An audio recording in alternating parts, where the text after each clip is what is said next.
आप सुन रहे हैं एजी एंटरटेनमेंट की धमाकेदार प्रस्तुति।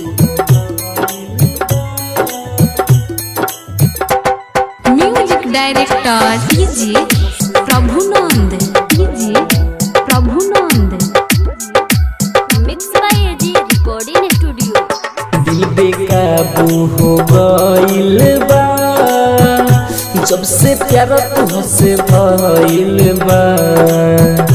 दिल बेकाबू हो गइल बा जब से प्यार तुझसे भइल बा। देखले बानी हम जहिया से नींद अखिया से गइल बा।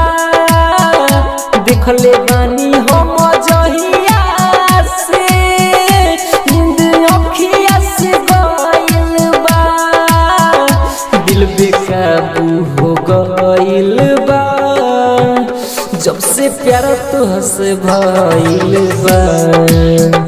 दिल बेकाबू हो गइल बा।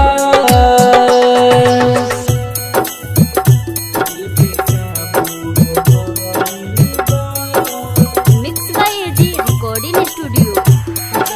DJ Prabhunand, DJ Prabhunand.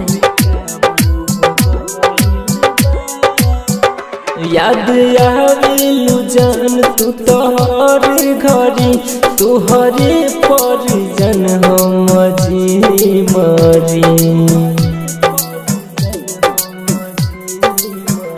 याद आवेलु जान तू तोहर घड़ी तुहरे पर जन हम जी मरी।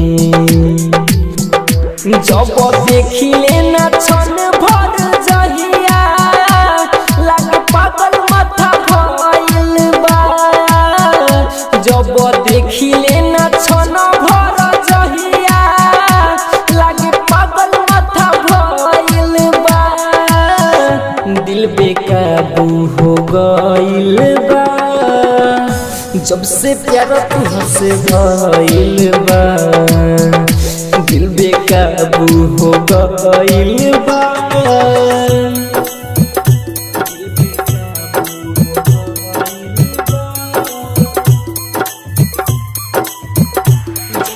DJ Prabhunand, DJ Prabhunand.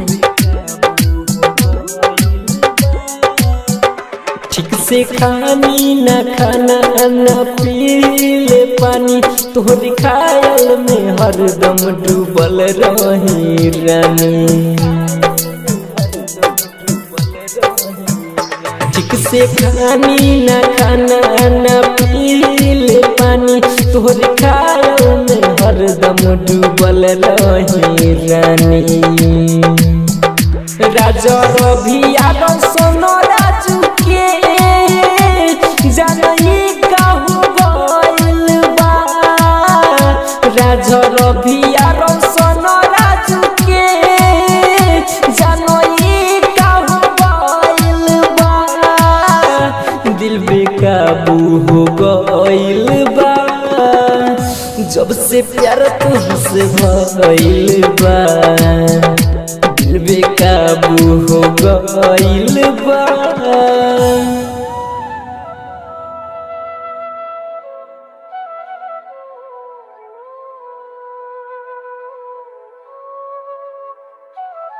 Mix by AG recording studio, Roshanpur Sapaha.